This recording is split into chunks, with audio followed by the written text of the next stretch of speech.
O Inominável. 1923, por H.P. Lovecraft. Estávamos sentados sobre um túmulo dilapidado do século XVII, no final da tarde de um dia de outono no antigo cemitério em Arkham, e especulando sobre o Inominável.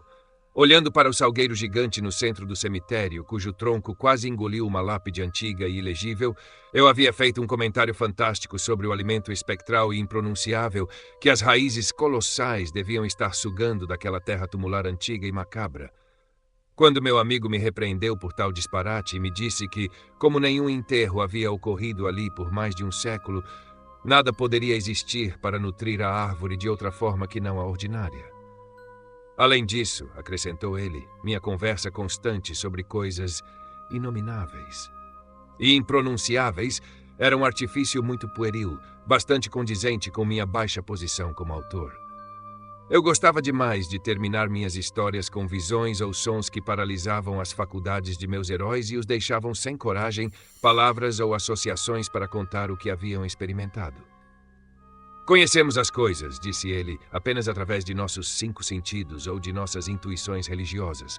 Portanto, é absolutamente impossível referir-se a qualquer objeto ou espetáculo que não possa ser claramente retratado pelas definições sólidas do fato ou pelas doutrinas corretas da teologia, de preferência as dos congregacionalistas, com quaisquer modificações que a tradição e Sir Arthur Conan Doyle possam fornecer. Com este amigo, Joel Manton, eu frequentemente discutia languidamente. Ele era diretor da East High School, nascido e criado em Boston, e compartilhando a surdez autossatisfeita da Nova Inglaterra aos delicados tons da vida. Era sua opinião que apenas nossas experiências normais e objetivas possuem qualquer significado estético, que é da alçada do artista não tanto despertar emoções fortes por meio de ação, êxtase e espanto, mas manter o interesse e apreciação plácidos por meio de transcrições precisas e detalhadas dos assuntos do dia a dia. Especialmente ele se opunha à minha preocupação com o místico e o inexplicado, pois, embora acreditasse no sobrenatural muito mais plenamente do que eu, ele não admitiria que é suficientemente banal para tratamento literário. Que uma mente possa encontrar seu maior prazer em escapar do cotidiano enfadonho e em recombinações originais e dramáticas de imagens geralmente lançadas pelo hábito e fadiga nos padrões batidos da existência real, era algo virtualmente inacreditável para seu intelecto claro, prático e lógico. Para ele, todas as coisas e sentimentos tinham dimensões, propriedades, causas e efeitos fixos. E embora ele vagamente soubesse que a mente às vezes guarda visões e sensações de natureza muito menos geométrica, classificável e funcional, ele se acreditava justificado em traçar uma linha arbitrária e descartar tudo que não pode ser experimentado e compreendido pelo cidadão comum. Além disso, ele estava quase certo de que nada pode ser realmente inominável. Não lhe parecia sensato. Embora eu bem percebesse a futilidade de argumentos imaginativos e metafísicos contra a complacência de um habitante ortodoxo do Sol, algo na cena desse colóquio vespertino me moveu a uma combatividade mais intensa do que o habitual. As lápides de ardósia desmoronando, as árvores patriarcais e os telhados de 2 panos centenários da velha cidade assombrada por bruxas que se estendia ao redor, todos se combinaram para despertar meu espírito em defesa do meu trabalho. E logo eu estava levando meus ataques para o próprio território do inimigo. Não foi, de fato, difícil iniciar um contra-ataque, pois eu sabia que Joel Manton realmente se apegava a muitas superstições velhas que pessoas sofisticadas já haviam superado há muito tempo.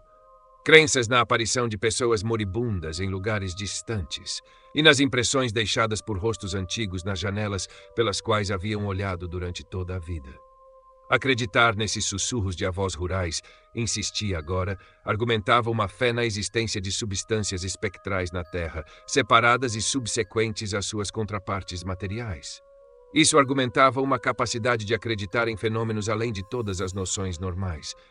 Pois, se um homem morto pode transmitir sua imagem visível ou tangível pela metade do mundo, ou ao longo dos séculos, como pode ser absurdo supor que casas abandonadas estão cheias de coisas estranhas e sencientes, ou que velhos cemitérios fervilham com a inteligência terrível e incorpórea de gerações?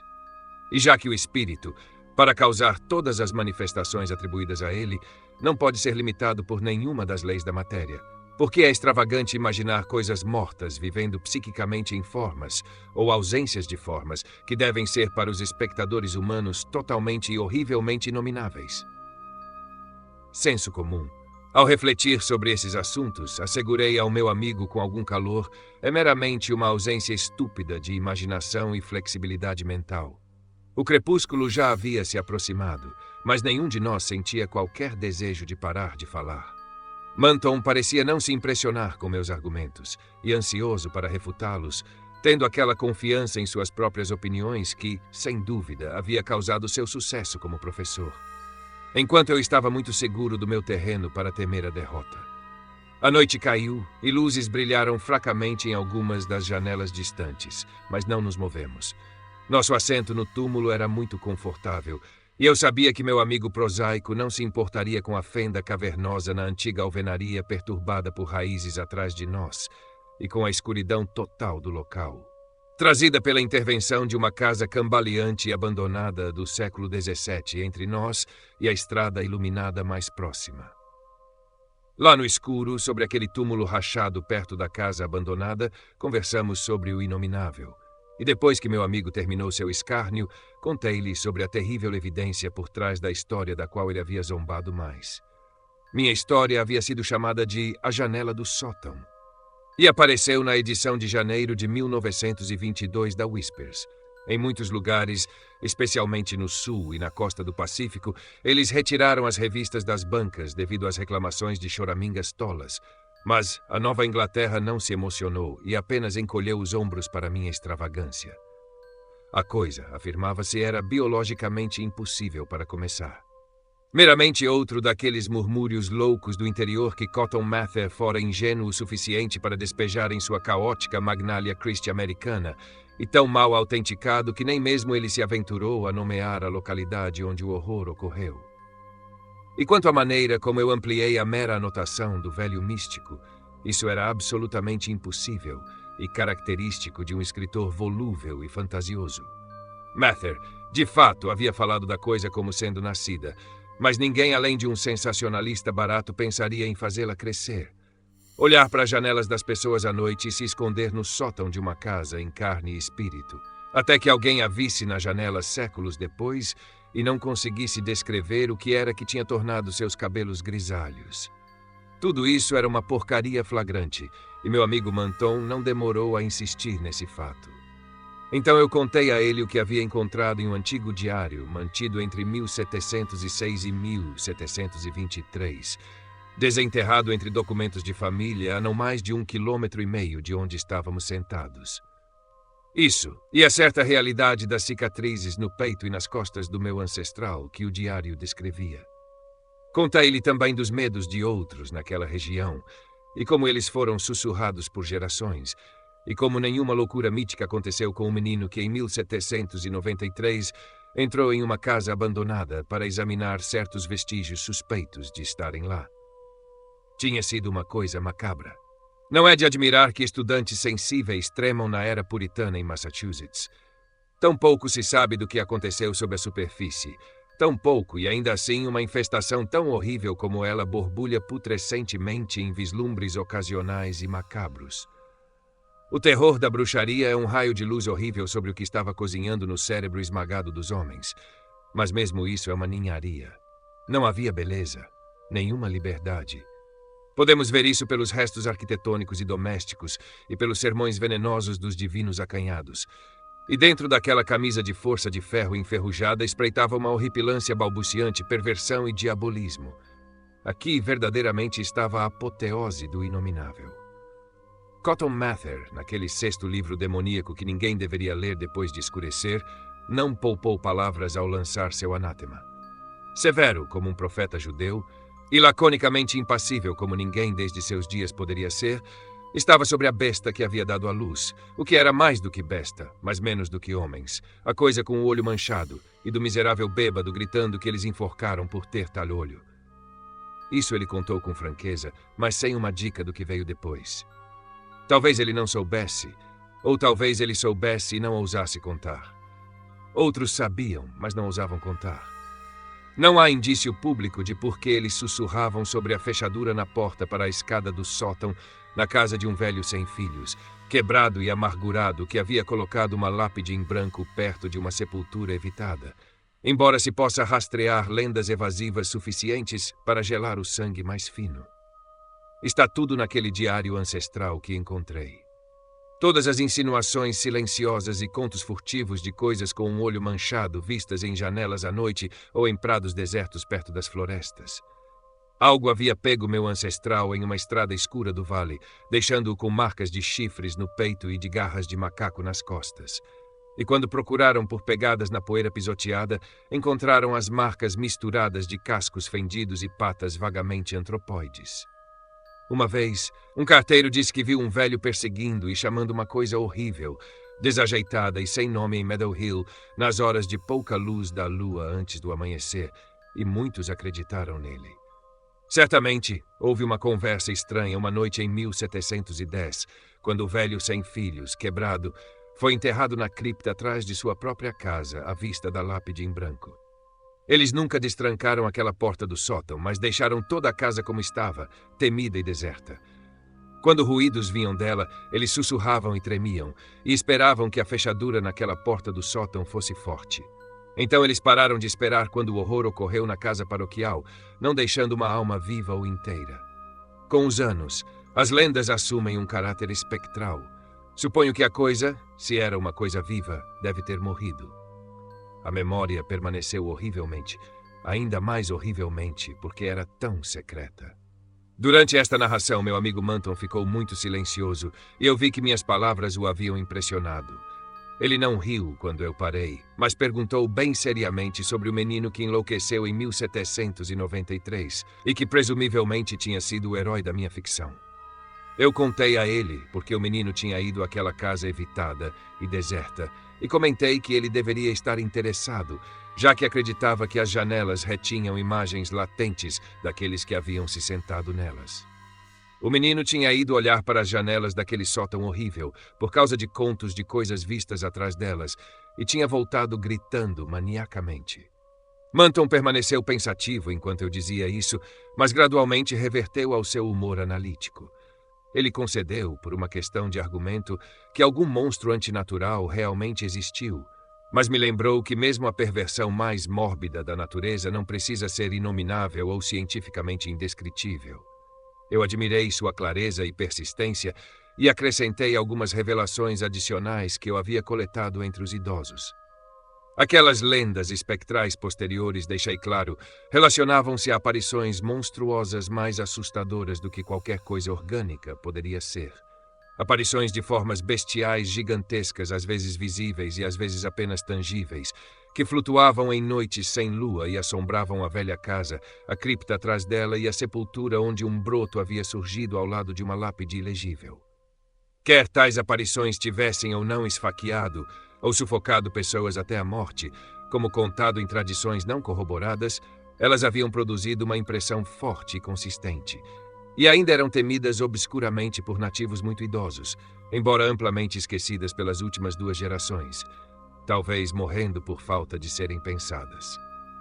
Além disso, no que diz respeito à teoria estética, se as emanações psíquicas de criaturas humanas são distorções grotescas, que representação coerente poderia expressar ou retratar uma nebulosidade tão corcunda e infame quanto o espectro de uma perversão maligna e caótica, ela própria é uma blasfêmia mórbida contra a natureza?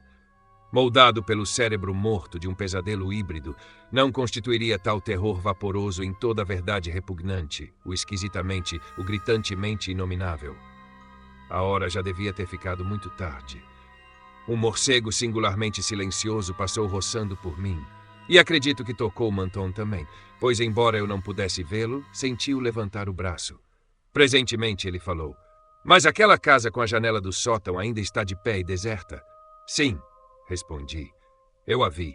E você encontrou alguma coisa lá, no sótão ou em qualquer outro lugar?" "Havia alguns ossos lá em cima, sob os beirais. Eles podem ter sido o que aquele menino viu.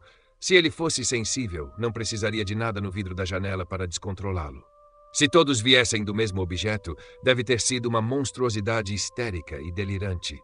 Teria sido blasfêmia deixar tais ossos no mundo, então voltei com um saco e os levei para o túmulo atrás da casa. Havia uma abertura onde eu podia jogá-los para dentro. Não pense que eu era um tolo. Você deveria ter visto aquele crânio. Tinha chifres de 10 centímetros, mas um rosto e mandíbula algo como os seus e os meus. Finalmente, pude sentir um verdadeiro arrepio percorrer Manton, que havia se movido muito perto. Mas sua curiosidade não foi dissuadida. E quanto aos vidros da janela? Eles se foram todos. Uma janela perdeu toda a sua moldura, e na outra não havia um vestígio de vidro nas pequenas aberturas de diamante. Elas eram daquele tipo, as velhas janelas de treliça que saíram de uso antes de 1700. Não acredito que tenham tido vidro por 100 anos ou mais. Talvez o menino os tenha quebrado se chegou tão longe. A lenda não diz. Manton estava refletindo novamente. Eu gostaria de ver aquela casa, Carter. Onde ela fica? Com vidro ou sem vidro, eu preciso explorá-lo um pouco. E o túmulo onde você colocou aqueles ossos e o outro túmulo sem inscrição. A coisa toda deve ser um pouco terrível. Você a viu até que escureceu. Meu amigo estava mais impressionado do que eu suspeitava, pois a este toque de teatralidade inofensiva, ele se afastou neuroticamente de mim e realmente gritou com uma espécie de suspiro engasgado que liberou uma tensão de repressão anterior. Foi um grito estranho e tanto mais terrível porque foi respondido. Pois, enquanto ainda ecoava, ouvi um som de rangido através da escuridão breu e soube que uma janela de treliça estava se abrindo naquela velha casa amaldiçoada ao nosso lado. E porque todas as outras molduras já haviam caído há muito tempo, eu sabia que era a moldura horripilante e sem vidro daquela janela de sótão demoníaca. Então veio uma onda nociva de ar fétido e frígido daquela mesma direção temida, seguida por um grito penetrante bem ao meu lado naquele túmulo chocantemente rachado de homem e monstro. Em outro instante, fui derrubado do meu banco horripilante pela debulha diabólica de alguma entidade invisível de tamanho titânico, mas de natureza indeterminada, derrubado e espalhado sobre o mofo agarrado pelas raízes daquele cemitério abominável. Enquanto do túmulo vinha uma algazarra sufocada de respirações e zumbidos, que minha imaginação povoou a escuridão sem raios com legiões miltonianas dos amaldiçoados disformes. Houve um vórtice de vento murchante e gelado, e então o chacoalhar de tijolos soltos e gesso, mas eu havia desmaiado misericordiosamente antes que pudesse aprender o que isso significava. Manton, embora menor do que eu, é mais resiliente, pois abrimos nossos olhos quase no mesmo instante, apesar de seus ferimentos maiores. Nossos leitos estavam lado a lado e soubemos em poucos segundos que estávamos no Hospital St. Mary's. Atendentes estavam agrupados ao redor em tensa curiosidade, ansiosos para ajudar nossa memória, contando-nos como chegamos lá, e logo ouvimos falar do fazendeiro que nos encontrou ao meio-dia em um campo isolado além de Meadow Hill, a 1,5 km do antigo cemitério, em um local onde o antigo matadouro é famoso por ter existido. Manton tinha 2 feridas malignas no peito e alguns cortes ou arranhões menos graves nas costas. Eu não estava tão gravemente ferido, mas estava coberto de vergões e contusões de caráter mais desconcertante, incluindo a impressão de um casco fendido. Era claro que Manton sabia mais do que eu, mas ele não contou nada aos médicos perplexos e interessados até que tivesse aprendido quais eram nossos ferimentos. Então ele disse que fomos vítimas de um touro vicioso, embora o animal fosse uma coisa difícil de localizar e explicar. Depois que os médicos e enfermeiras foram embora, sussurrei uma pergunta atônita. Meu Deus, Manton, mas o que era? Aquelas cicatrizes, era como aquilo? E eu estava muito atordoado para exultar quando ele sussurrou de volta uma coisa que eu meio que esperava. Não era nada assim. Estava em toda parte, uma gelatina, uma gosma, mas tinha formas, 1000 formas de horror além de toda a memória. Havia olhos, e era o poço, o turbilhão, a abominação final. Carter era o inominável.